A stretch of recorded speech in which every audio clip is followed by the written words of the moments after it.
नमस्कार, मैं हूँ शालिनी कपूर सिंगापुर से। आप सुन रहे हैं रेडियो मधुबन 90.4 FM। सुनते रहो, मुस्कुराते रहो। नैना लागे रे जाने क्या हो अब आगे रे, नैना लागे रे पिया तो से नैना लागे रे। नमस्कार, आप सुन रहे radio Madhuban 90.4 FM। Career option इस कार्यक्रम में आप सभी विद्यार्थी मित्रों का बहुत बहुत स्वागत है। जैसे कि आप सभी जानते हैं, करियर ऑप्शन इस कार्यक्रम में हम लोग अलग अलग ट्रेड के बारे में बातें करते हैं। तो आज के इस शो को सजाने के लिए हमारे साथ नूती पारिक है, जिनसे हम लोग बातें करेंगे और एजुकेशन फील्ड में काफ़ी समय से काम कर रही हैं और यहाँ पर विशेष ड्रामा क्लासेस भी चलाते हैं और एजुकेशन का भी उनके पास अच्छा एक्सपीरियंस है। तो मैं चाहूँगा कि उनसे हम लोग बातें एजुकेशन के बारे में ही जानने की कोशिश करेंगे। एजुकेशन फील्ड में, जैसे इंडिया में जो हम लोग करियर अगर एजुकेशन फील्ड में काम करते हैं तो किस तरह की बातें हो सकती हैं, और विदेश में या सिंगापुर में अगर एजुकेशन की बातें करें तो वहाँ किस तरह का एजुकेशन सिस्टम है, स्टाइल क्या है और फिर कैसे उसमें हम लोग एक्सेल कर सकते हैं। थोड़ा सा इन सभी बातों को जानेंगे, लेकिन सबसे पहले नूती पारिक जी का आज के इस करियर ऑप्शन कार्यक्रम में बहुत बहुत स्वागत है। Thank you very much. बहुत अच्छा लगा आपसे मिलके। इंडिया और सिंगापुर का एजुकेशन सिस्टम अगर हम कंपेयर करें, इंडिया में जैसे हमें प्राइमरी एजुकेशन होता है, फिर सेकेंडरी और हायर सेकेंडरी होता है। सिंगापुर में प्राइमरी लेवल 6 ग्रेड तक रहता है। तो 6 ग्रेड की जो एग्जामिनेशंस होती हैं वो इंडिया में 10th ग्रेड में जो जितना एम्फेसिस होता है उतना यहाँ पे 6 ग्रेड की एग्जाम पे होता है। और 6 के बाद बच्चा सेकेंडरी में चला जाता है, जो इंडिया का 7th ग्रेड है। उसके बाद सेकेंडरी एग्जाम 4 इयर्स रहता है और फिर हायर सेकेंडरी रहता है।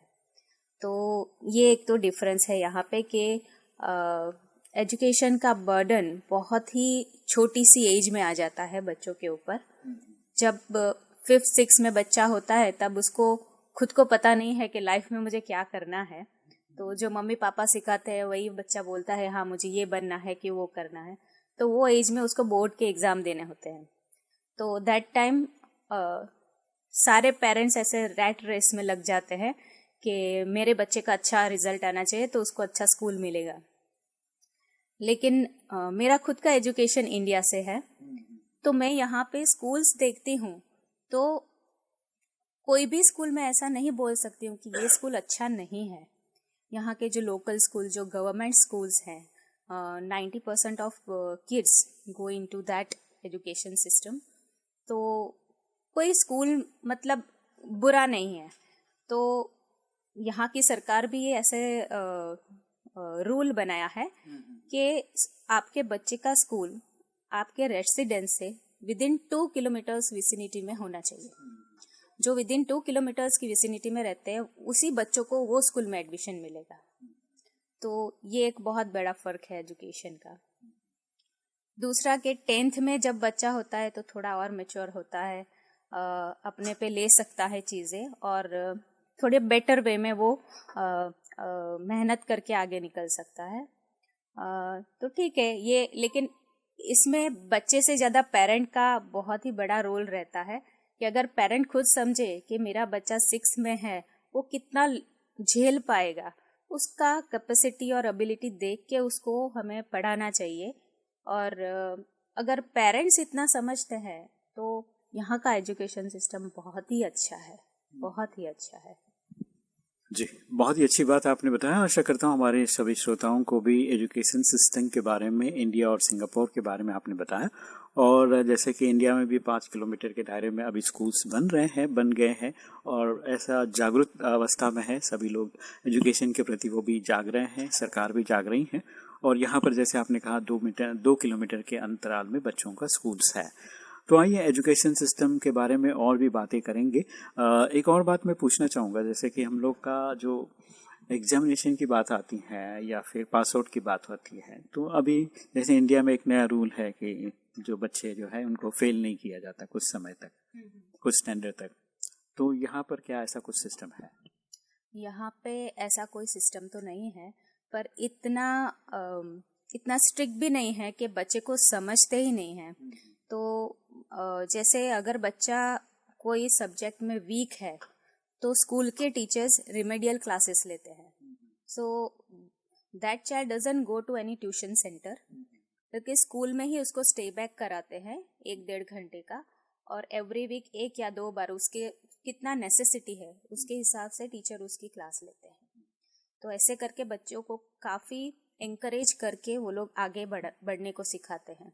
लेकिन फिर भी अगर नहीं हो पा रहा है तो फिर फेल करने की नौबत आती है. हाँ, पर ऐसा कोई रूल नहीं है कि प्राइमरी 1 और 2 तक ऐसा नहीं है कि फेल करेंगे. प्राइमरी 3 से ऐसा शुरू होता है. एक और बात पूछना चाहूँगा, जैसे आपने कहा कि क्लासेस वगैरह यहाँ चलते हैं कि नहीं. जैसे इंडिया में जो है बहुत सारे ऐसे ट्यूशन क्लासेस चलते हैं, बोर्ड एग्जाम्स के अलग, सभी सब्जेक्ट के अलग अलग मास्टर्स होते हैं और कोचिंग करते रहते हैं. तो यहाँ पर भी ऐसा होता है? बिल्कुल, वो बिजनेस तो सारी दुनिया में ही फैला हुआ है. तो वो दुकानें तो यहाँ पे भी बहुत चलती है.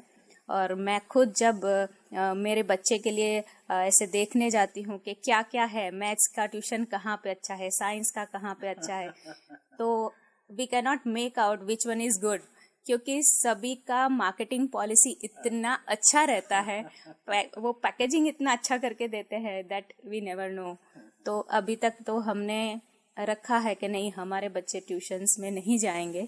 तो मैं और मेरे हस्बैंड ही बच्चों को पढ़ाते हैं. So far we are managing it that way. चलिए, बहुत ही अच्छी बात आपने बताया, और आशा करता हूँ हमारे श्रोताओं को भी लग रहा होगा कि कहीं ना कहीं ये कोचिंग वाला जो फंडा है वो इससे हम लोग बचना चाहते हैं लेकिन बच नहीं पाते. कई बार हमारी अपनी भी कमी रहती है और हम भी बच्चों को टाइम नहीं दे पाते, और बच्चों का फिर कहाँ स्टडी कर रहे हैं नहीं कर रहे हैं, कम से कम क्लास में जाएंगे तो एक रिवाइव हो जाएगा, रिवीजन हो जाएगा. तो ये हम लोग सोच के बच्चों को भेजते रहते हैं. तो एनी हाउ हमने उसको काम एजुकेशन बच्चों को देना ही है, तो अच्छा देना है, इस वजह से हम लोग ये सारी चीज़ें करते रहते हैं. और जब बात आती है कि एजुकेशन फील्ड में करियर करने की, तो यहाँ एक बड़ा हम सभी को जो है क्या किस तरह से विद्यार्थी को एक पर्टिकुलर अगर इसी फील्ड में काम करना है तो उस विद्यार्थी को किस तरह की बातें उसके जहन में हो और किस तरह से वो इस फील्ड में आगे बढ़ सकता है. यहाँ पे जैसे मैंने पहले भी बताया कि फैमिली के ऊपर काफ़ी डिपेंड करता है कि बच्चा कितना आगे तक जाएगा. अगर आप रीजनेबल एक्सपेक्टेशन रखते हो तो बच्चा काफ़ी आगे जा सकता है.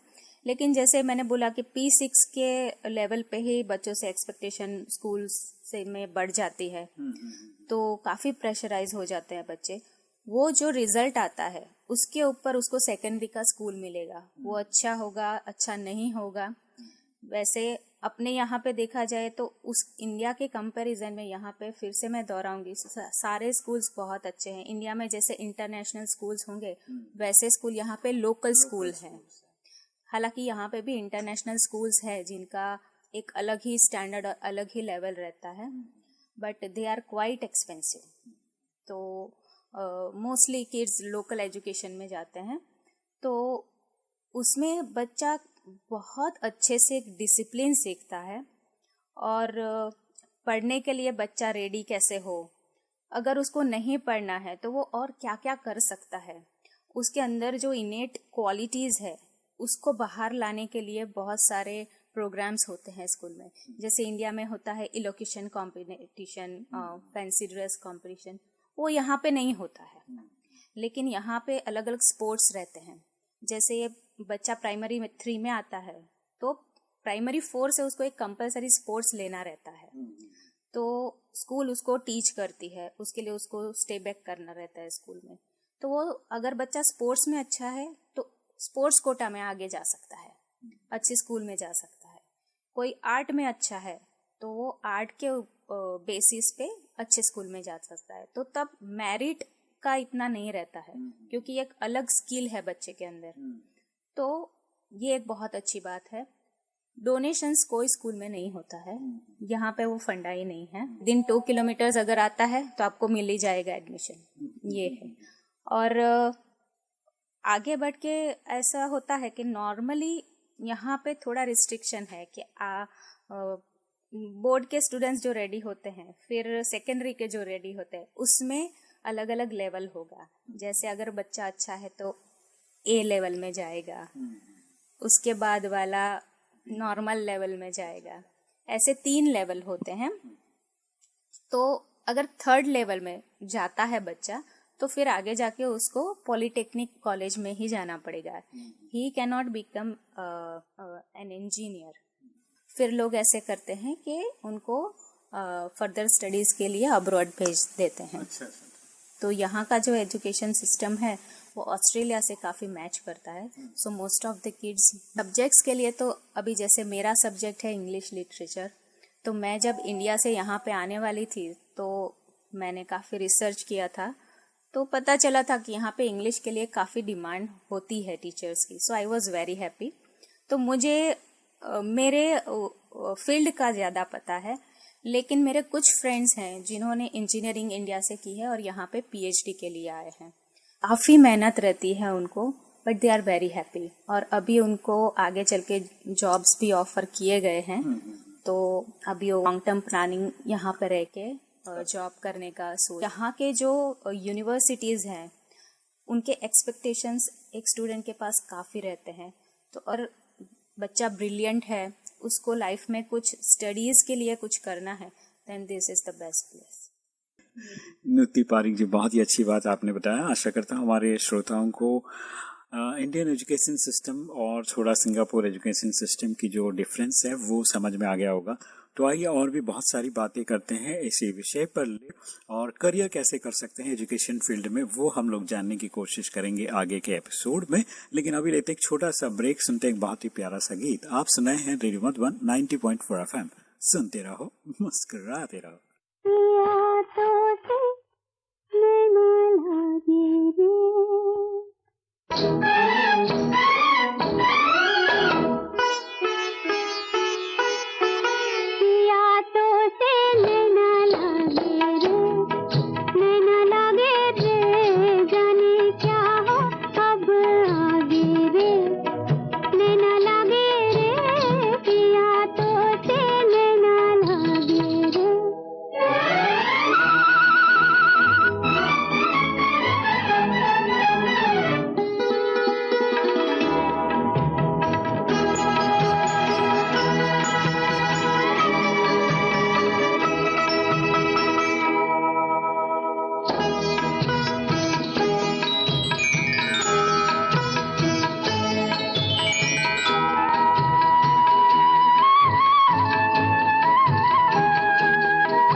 की बेला सुहानी नदिया के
नमस्कार, करियर ऑप्शन इस कार्यक्रम में आप सभी का फिर से एक बार स्वागत है। और बहुत अच्छी बातें हो रही है एजुकेशन के बारे में। सिंगापुर एंड इंडिया के एजुकेशन सिस्टम के बारे में बातें हो रही थी नुति पारिक जी से। अब चलिए आगे बढ़ते हैं फिर से एक बार ब्रेक के बाद। उनका बहुत बहुत स्वागत है। और मैं चाहूँगा नुति पारिक जी, आपने जैसे कि नाम तो बताया आपका, थोड़ा सा आपने एजुकेशन के बारे में बताया, लेकिन आपने अपने परिवार के बारे में नहीं बताया। मैं चाहूँगा कि आप अपना परिवार के बारे में और आपका लाइफस्टाइल क्या है, आप किन चीज़ों को अच्छा फील करते हैं या किस तरह का आपका लाइफस्टाइल है, थोड़ा सा वो बताएं। जी हाँ, बिल्कुल। मैंने इंडिया से masters of arts in English literature किया है और बैचलर ऑफ एजुकेशन किया है। उसके बाद मैंने कॉलेज में पढ़ाया है, फुल टाइम लेक्चरर थी, तो कॉमर्स कॉलेज में बिजनेस इंग्लिश पढ़ाती थी। उसके बाद हम लोग सिंगापुर आए, सिंगापुर में पॉलिटेक्निक कॉलेज में जॉब किया और उसके बाद मेरा पहला बेटा पैदा हुआ, तो उसको छोड़ के मुझे जॉब नहीं करना था क्योंकि घर पे और कोई था नहीं कि बच्चे को संभाल सके। तो फिर क्या करूं, तो मैंने एजुकेशन फील्ड था मेरा, तो वही यहाँ पे शुरू किया कि चलो यहाँ पे एक इंटरनेशनल डिग्री भी क्यों नहीं ली जाए। तो फिर यहाँ पे आके मैंने मास्टर्स ऑफ एजुकेशन किया। फैमिली में देखे तो मेरे फैमिली में मम्मी पापा, मेरा छोटा भाई और एक एल्डर सिस्टर हैं। तो एल्डर सिस्टर भी इंडिया में डीपीएस इंटरनेशनल स्कूल में पढ़ाती हैं। पापा भी पहले ट्यूशन्स लेते थे, तो काफ़ी बैकग्राउंड मेरा टीचिंग का रहा है, बचपन से ही ऐसा देखा है। मेरे बुआ थे, वो भी टीचर थे स्कूल में। तो ये मतलब जैसे बोलते हैं ना कि ब्लड में ही है ये चीज़। हाँ, so teaching is my passion. तो यहाँ पे आई तो उसके बाद भी वो बहुत मिसिंग हो रहा था कि हाँ, कुछ तो करना है। मतलब अगर पैसा नहीं हासिल हुआ तो कोई बात नहीं, लेकिन पढ़ाना तो है। हाँ जी। तो फिर मैंने बहुत सोचा कि क्या करूं, क्योंकि यहाँ पे खुद की आइडेंटिटी बनानी थी। यहाँ पे हमें कोई नहीं पहचानता है, तो फिर कैसे करूं। तो तब जाके एक दिमाग लगाया, और जब बच्चों के हॉलीडेज होते हैं जून में पूरा मंथ और नवंबर दिसंबर मिला के 1.5 महीने का वैकेशन होता है, तो उसमें बच्चों के क्लासेस लेने चालू किए मैंने फ्री ऑफ चार्ज। तो उसमें मैं उनको art and craft, speech and drama और संस्कृत सिखाती थी। तो वैसे करते जैसे आप सब अभी तो जानते हैं कि मेरे हस्बैंड हिमांशु जी जो ऑलरेडी डायरेक्टर हैं और स्क्रिप्ट राइटर हैं, तो उनकी हेल्प मिल जाती थी स्क्रिप्ट के लिए और मैं बच्चों को हैंडल कर लेती थी। तो ऐसे करके हमने शुरू किया और फिर पता चला कि हिमांशु को भी यही फील्ड में काफ़ी इंटरेस्ट है, वो काफ़ी क्रिएटिव हैं। तो फिर हमने इसको और आगे बढ़ाया और आज हमारी एक एक्टिंग एकेडमी चलती है, तरंग। चलिए, बहुत ही अच्छी बात आपने बताया। आशा करता हूँ हमारे श्रोताओं को भी अच्छा लग रहा होगा कि कई बार हम लोग जिन चीज़ों को पकड़ के चलते हैं वो कभी कभी थोड़ा सा उसमें मॉडिफाई करना पड़ता है, चेंज करना पड़ता है, परिस्थिति को देखकर, सिचुएशन को देखकर, या फिर सरकमटेंस हमारे बीच में ऐसे आ जाता है कि हम उन चीज़ों को थोड़ा सा अलग करना चाहते हैं। तो आइए, अब हम लोग शुरू किया था एजुकेशन फील्ड में किस तरह से हम लोग एक्सेल कर सकते हैं, इस बात पर हम लोग चर्चा कर रहे थे, बातचीत कर रहे थे। और मैं चाहूँगा कि नुति पारिक जी कि हमारे विद्यार्थी अगर एजुकेशन फील्ड में ही कुछ करना चाहता है, अपना करियर बनाना चाहता है, तो उसमें कौन कौन सी एबिलिटीज़ होनी चाहिए, कौन सी स्किल्स होनी चाहिए, ताकि वो अपने एजुकेशन फील्ड का जो सपना है वो बहुत जल्दी और अच्छी तरह से पूरा कर सकें। जी हाँ, बिल्कुल। तो जैसे इंडिया से मैंने बैचलर ऑफ एजुकेशन किया था, तो वहाँ पे ऐसे रेगुलर क्लासेस चलते थे और एज यूजुअल जैसे यूनिवर्सिटी के एग्ज़ाम्स होते हैं तो वो हमें अपीयर करने हैं और उसके बाद रिज़ल्ट आता है। यहाँ पे मैंने मास्टर्स किया, तो यहाँ पे मैंने कभी भी पेन और पेपर यूज़ नहीं किया है। तो यहाँ पे पूरा सिस्टम ऑनलाइन एजुकेशन रहता था। तो वहीं पे एक चैलेंज था कि मैंने इंडिया में कभी कंप्यूटर यूज़ नहीं किया था और यहाँ पे I had to manage everything on तो कंप्यूटर पे करना था। जैसे एग्ज़ाम्स एक ही सब्जेक्ट का होता था, जो रिसर्च पेपर बोलते हैं, उसका इंडियन तरीके के टाइप का एग्ज़ाम रहता था।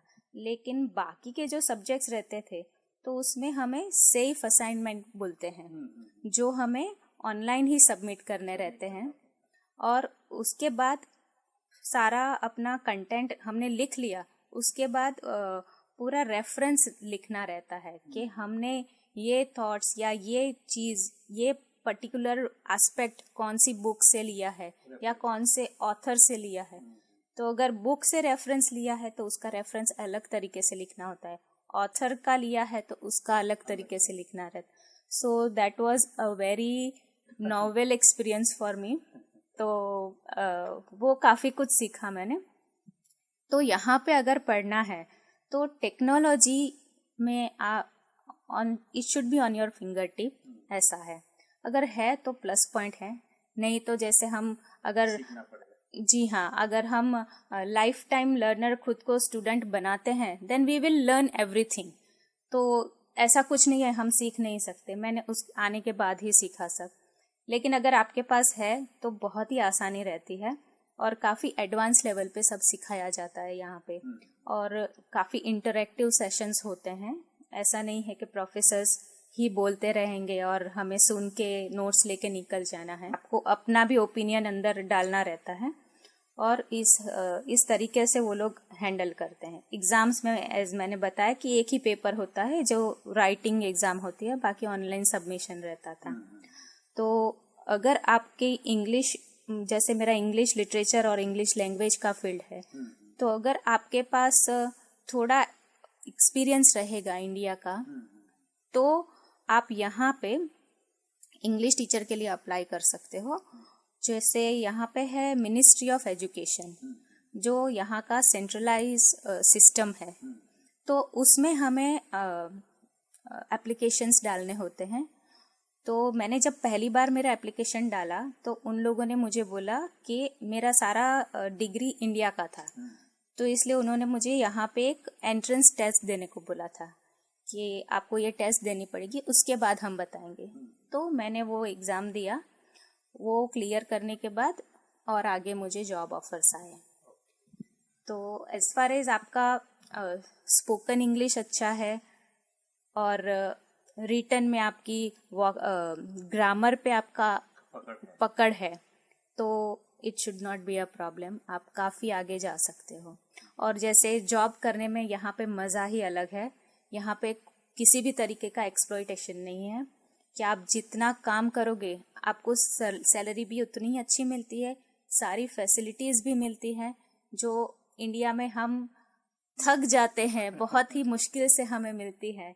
नो डाउट वहाँ पे स्टूडेंट्स का प्यार बहुत बहुत मिलता है, रिस्पेक्ट बहुत मिलता है, बट आफ्टर सम टाइम हमें भी लगता है कि हमारी लाइफ थोड़ी आसान होनी चाहिए। तो एक फैसिलिटी और जो मटीरियलिस्टिक टर्म्स में हम बात करें तो वो यहाँ पे सब कुछ मिलता है। नुति पारिक जी, बहुत ही अच्छी बात है, आपने बताया अपना एक्सपीरियंस आपने शेयर किया कि किस तरह से आप यहाँ पर एजुकेशन फील्ड में अपनी जगह बनाए। और फिर जो लोग हमारे विद्यार्थी मित्र सुन रहे हैं उन लोगों के लिए आपने बहुत ही अच्छा एक एजुकेशन फील्ड में एक्सेल करने के लिए कुछ टिप्स आपने दिए। जैसे कि आपने कहा स्पोकन इंग्लिश अगर आपका अच्छा है, आप टेक्निकली साउंड हैं, तो ये सारी चीज़ें आपको प्लस करती हैं, यानी एजुकेशन फील्ड में आगे बढ़ने के लिए आपको हेल्प करती हैं। और साथ में थोड़ा सा वोकैबुलरी या फिर ग्रामर कहो, वो सारी चीज़ें अगर आप अच्छा कर लेते हैं, एजुकेशन तो करते ही हम सभी लोग, लेकिन कुछ एक्स्ट्रा चीज़ें अगर आपके साथ जुड़ जाती हैं तो आप एजुकेशन फील्ड में स्काई इज द लिमिट बहुत अच्छा कर सकते हैं, चाहे देश हो चाहे विदेश हो।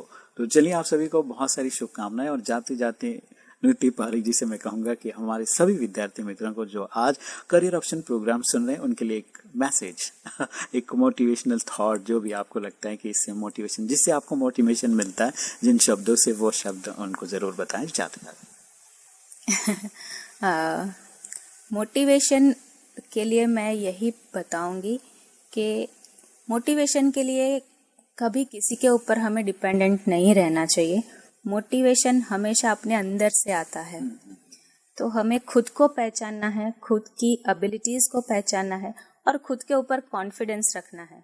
अगर इतना हम समझ जाए, हम सुनते बहुत हैं ये सब, लेकिन जब उसको सही मायने में समझ जाएंगे तो अपनी गाड़ी बहुत ही आगे चली जाएगी। तो तो ऐसा नहीं है कि कोई मुझे पुश करेगा तो ही मैं कर पाऊंगी, या तो वहाँ पे तो मेरा कोई फ्रेंड ही नहीं है, मैं जाके क्या करूंगी। ये सब सोचने की ज़रूरत नहीं है। As far as you are comfortable, आपका स्किल है, आपको कॉन्फिडेंस है कि आप कर सकते हो, तो कुछ भी मत सोचिए, बस कूद जाइए।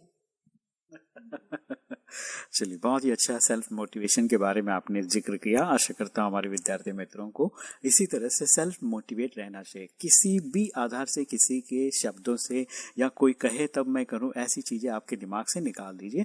और मुझे फिर अभी याद आ रहा है वापस नुति पारिक जी को एक छोटा सा गाना, क्योंकि हिमांशु जी के साथ जुड़े हुए हैं और हिमांशु जी ड्रामा में बहुत अच्छा कर रहे हैं, खुद भी ड्रामा कर रही हैं, बच्चों को सिखा रही है, दोनों मिल के काम कर रहे हैं थिएटर से और बच्चों को जोड़ने का काम बहुत सुंदर ढंग से कर रहे हैं। और यहाँ पर महात्मा गांधी पर, इंडियन कल्चर पर उन्होंने काफी काम किया है। तो मैं चाहूंगा कि जाते जाते हमारे सभी विद्यार्थियों के लिए एक गाना जरूर आप सुनाइए। अभी मैं थोड़ा कंफ्यूज हो गई कि गाना विद्यार्थियों के लिए है कि मेरे लिए है। तो जैसे अभी तो मेरे लिए ही मुझे कुछ याद आ रहा है कि मुझे पता चला कि मुझे एक्टिंग फील्ड में इंटरेस्ट है हिमांशु के साथ रहने के बाद। उन्होंने स्क्रिप्ट राइटिंग शुरू किया, उसमें मैंने एक्टिंग सीखी और बच्चे भी जुड़ गए उसमें। तो बस यही सिचुएशन को देख के गाना गाइड मूवी से याद आ रहा है। तेरे मेरे सपने अब एक रंग है, वो जहाँ भी ले जाए राही हम संग हैं। चलिए, आशा करता हूँ बहुत ही खूबसूरत गाना आपने गाइड फिल्म का याद किया नुति पारिक जी, थैंक यू सो मच। और मुझे लगता है कि हमारे श्रोताओं को भी बहुत अच्छा लग रहा है ये गीत। ये बहुत ही प्यारा सा गीत है, शायद एक बार आप दिल से सुनेंगे तो कहीं ना कहीं आपको एक मोटिवेशन मिलेगा। और चलिए, इस गाने के साथ मैं आप सभी से चाहूंगा कि इजाजत, और जाते जाते यही कहूंगा कि आप बहुत अच्छा करें अपने लाइफ में, एजुकेशन से लेकर कोई भी बात हो तो जरूर फोन कर सकते हैं 94-1415-1415 इस नंबर पे अपना नाम और मैसेज लिख के भेज दीजिए। आपको कुछ भी आगे का गाइडेंस चाहिए तो जरूर हम लोग आपको बताते रहेंगे और आप अपना और देश का नाम रोशन करें। इन्हीं शुभकामना के साथ मुझे और नुति पारिक जी को दीजिए इजाजत। और जाते जाते देवानंद वैदा रहमान पर पिक्चराइज किया गया ये खूबसूरत गाना गाइड फिल्म का अभी आपके लिए, सुनते रहो, मुस्कुराते रहो। तेरे मेरे सपने अब एक रंग हैं, वो जहाँ भी ले जाए राहे हम संग हैं। तो तेरे मेरे सपने अब एक रंग हैं, वो जहाँ भी ले जाए राहे हम संग हैं।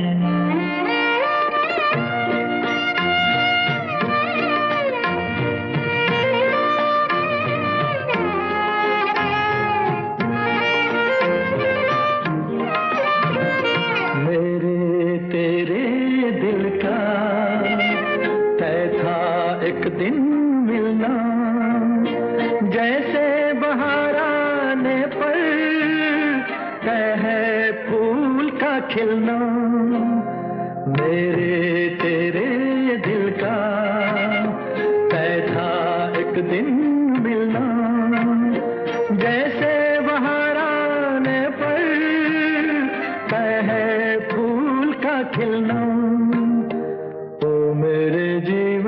साथी तेरे मेरे सपने अब एक रंग हैं, वो जहाँ भी ले जाए राहे हम संग हैं।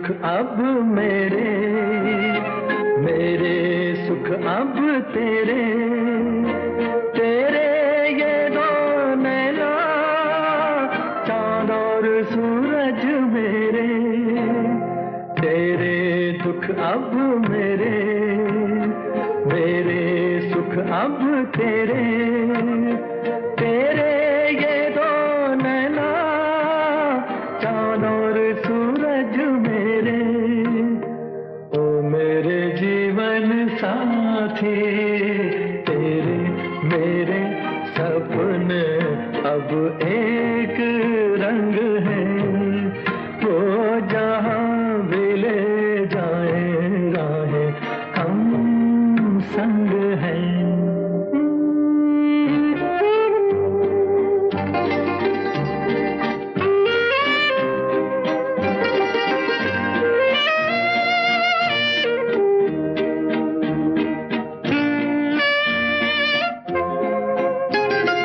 लाख मना ले दुनिया साथ ना ये छूटेगा, आके मेरे हाथों में हाथ ना ये छूटेगा।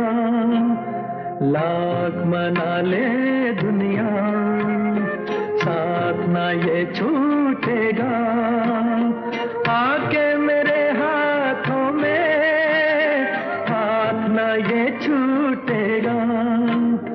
तो मेरे जीवन साथी, तेरे मेरे सपने अब एक रंग है, वो जहाँ भी ले जाए राहें हम संग हैं। हो तेरे मेरे सपने अब एक